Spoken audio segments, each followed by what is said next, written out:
Happy New Year everyone, Stealthy Sharon here, and today we're taking a look at this month's Humble Choice Bundle for January 2022. My process for this is that I play each game for roughly about an hour and tell you my thoughts on them and ultimately if they're worth your time. The holidays are over and the new year has begun. Let's see if Humble Choice started it off right. Only 10 games again this month, but I think many of them were decent. Please check the timestamps if you want to hear about a particular game, and let me know what your thoughts are in the comments below. Okay, let's jump into it. Midnight Protocol is described as a tactical narrative-driven RPG, where you play as a hacker named Data, whose personal information was leaked to the wrong people. At the start of the game, the player is tasked with finding out how this rival hacker doxed you. There seems to be plenty of side missions, and some of them with meaningful choices that can affect your white, black, or gray hat reputations. These decisions can change the story based on what kind of person the player chooses to be. I thought the story was interesting, but not much was revealed in my time with the game. However, the gameplay is what was the most striking. I didn't think that I would like a game about hacking, but this really surprised me. Each mission plays out as a turn-based strategy, with the player trying to hack into a network.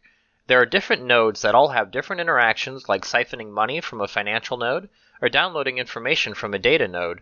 Some of these can be protected by programs meant to keep the network safe. However, as the brilliant hacker that you are, the player comes equipped with a deck which has an assortment of programs that can help with things like scrambling a trace and destroying the aforementioned defenses. And all this is done with the keyboard. One of the best things about this game is the level of immersion it provides. At the start, the game tells you that it doesn't use a mouse at all, and everything is done through the keyboard.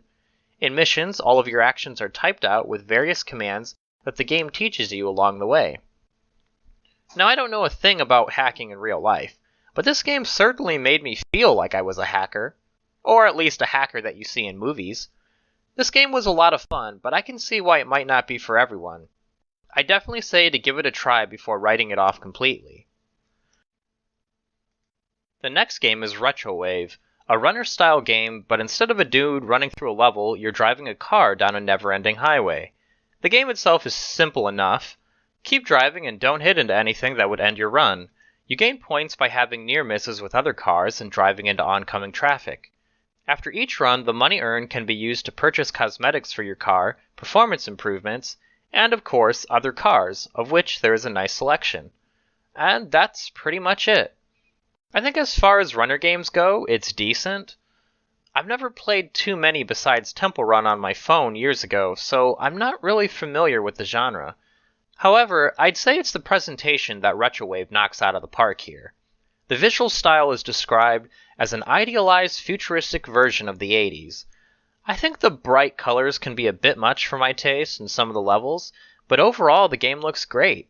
I really appreciated how you could change the camera perspective to allow the player to appreciate the aesthetics more. The music is my favorite thing about this game, though. The soundtrack consists of 80s sounding synth music, which is right up my alley.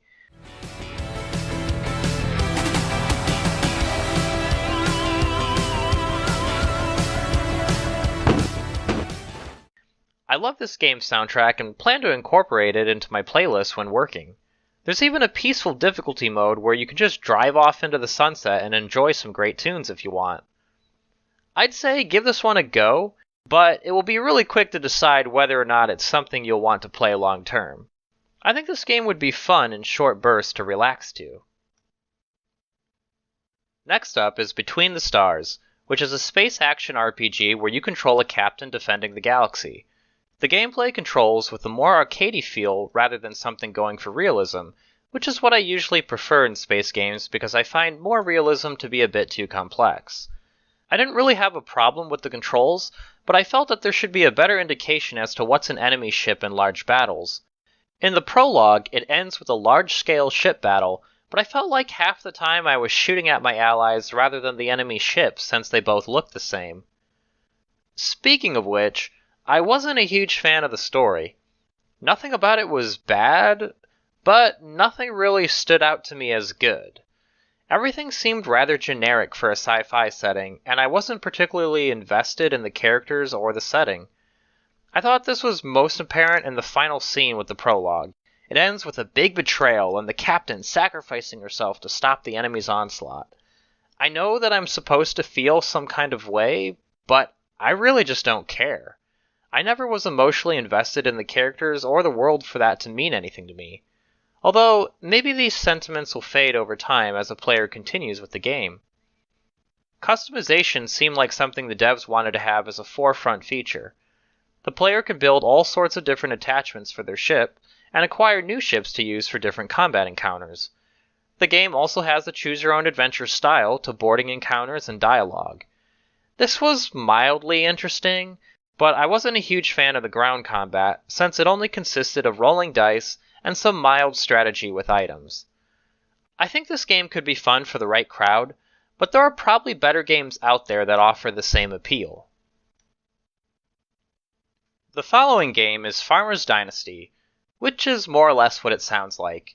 You play an aspiring farmer who inherited a rundown farm from their grandfather. Wait, pretty sure I've heard this one before. What separates this from a lot of other farming games or slice-of-life simulators is the attention to detail running a farm.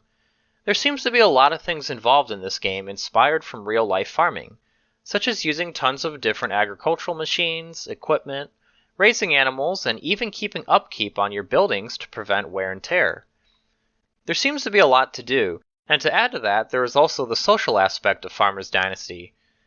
Although, at first glance, it seems very surface level, and I'm unsure how much it adds to the game. The voice acting is atrocious, and sounds like computerized voices. Looking good and solid. Thank you. Now, I don't have much money, but as promised, that old Jack Bear over there is all yours. It should do well until you can afford a real new tractor, but you can totally start field work now. Yep, my funds are kind of short, but I think I'll need more farming machines. The lines spoken don't seem natural to me at all, and I figure this is probably the case with the whole game. The relationship system that's here seems to be for the sole sake of saying that it's in the game. While we're on the negative points, I'd say that the character models were rather poor to me as well. Their movements were stiff and added to their robot-like feel. Also, why is there no character creation? Those things being said, I still think this game was fun, even if all I did was repair my farm. I had a similar feel with this game as I did for House Flipper a few months ago. Seeing the progress was fun for me, and I definitely see myself coming back to sink more hours into this game. The Henry Stickman collection is an odd one in this bundle. It's more of a series of interactive videos than a game. But it's an amusing and entertaining set of interactive videos. The player controls Henry Stickman, a thief who performs elaborate heists and jailbreaks. At certain intervals, the player chooses how Henry will proceed, which can lead to hilarious outcomes. There's nothing serious here, and it's all meant to be taken lightly and enjoyed for comedic value. The voice work is alright, and the animations are really good. Playing the game reminded me of old Flash games I used to play as a kid. After reading a little more into the game, they were apparently Flash games on Newgrounds that were remastered for this collection on Steam, which is great for all those people who did play these before. There's really not much more to say here. The game seems to be pretty short. In my hour, I completed 4 of the 6 episodes, but each one had more and more branching paths, so it might take a little while longer to see all the content here. I would recommend trying this one out for the humorous story, even if the gameplay is fairly light. Rustler, also known as Grand Theft Horse, is a top-down open-world game that is heavily inspired from the old Grand Theft Auto games or Chinatown Wars originally released on the Nintendo DS. The world here is pretty unique, with a blend of a medieval setting mixed with modern pop culture and gang-like references. It oddly enough reminded me of Shrek, although for a slightly more mature audience. Or maybe Monty Python might be a better comparison. You play as a low-life thug trying to make it big in the world. And that's it. The story here wasn't much, and their Steam page even describes it as a light, easy to understand and hard to empathize with story. I'd say this is largely the case. Any of the decent bits in the writing comes from the references and humorous elements. As far as gameplay goes, it was okay. I liked the options for the different control schemes for the movement, so that definitely made things more bearable. However, I did think riding was a bit challenging, but that could be something I just needed to get used to. The combat in the game felt alright, but maybe a bit too easy. I'm hesitant to say this though because I was playing on medium difficulty and only played for an hour. The difficulty might ramp up later on in the game as you start facing tougher enemies. Weapon selection seemed decent, although I noticed that some pretty typical medieval weapons are behind a DLC, such as a mace and a bow. It seems to me that those should have been in the game from the start, or be included as a free update. Overall though, if you're a fan of Grand Theft Auto, especially the top-down games, or like this style of humor, then I'd recommend trying this one out. I can see myself coming back to this one, but I don't think it will be anytime soon.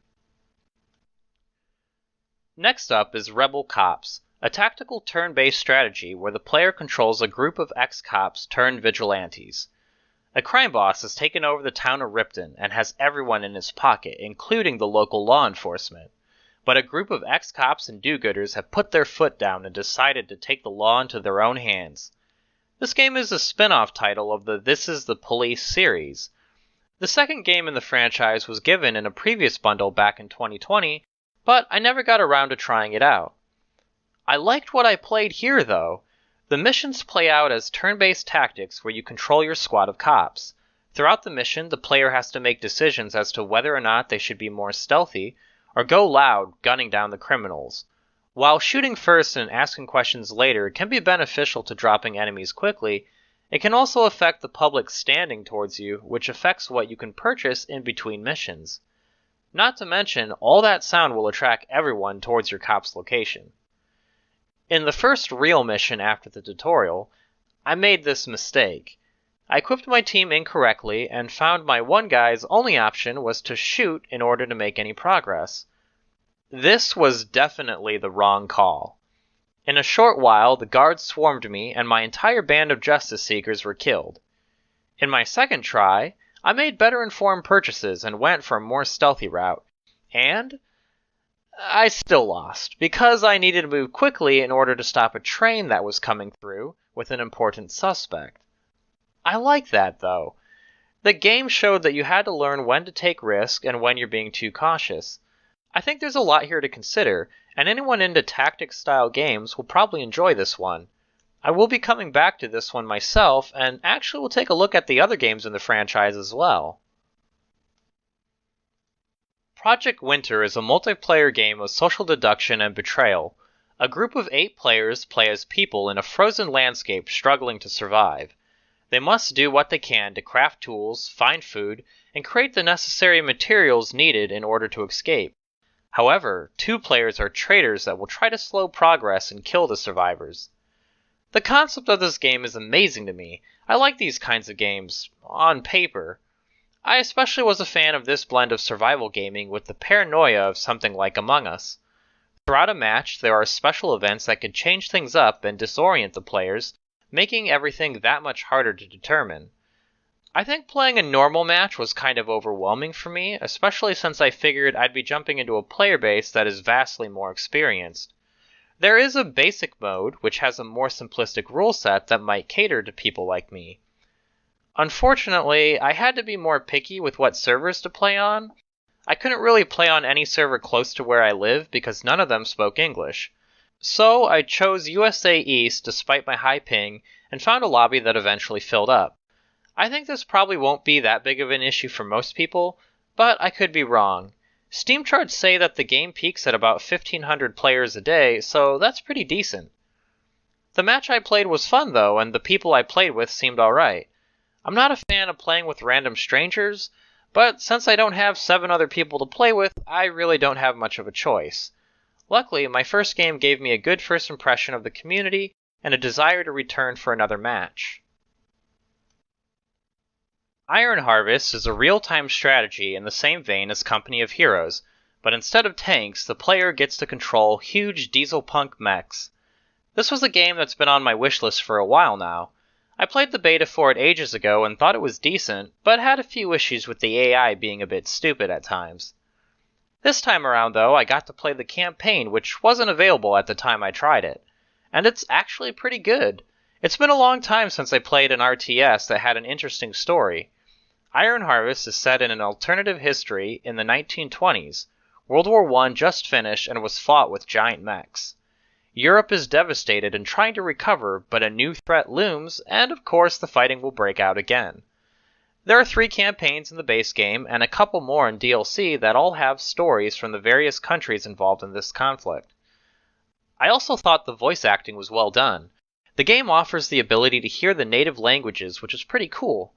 The English voiceover sounded alright, but I thought the native voice lines were better. Although, that might be because I don't actually understand Polish or Russian or etc. The gameplay was fun as well. Following the Company of Heroes formula, the player has to control their squads and use cover when facing off against their opponents. Mechs can really change up a fight quickly, just as tanks could in Company of Heroes. So, a player needs to make sure to prepare the right units to counter the enemy, as well as using the environment for cover and flanking.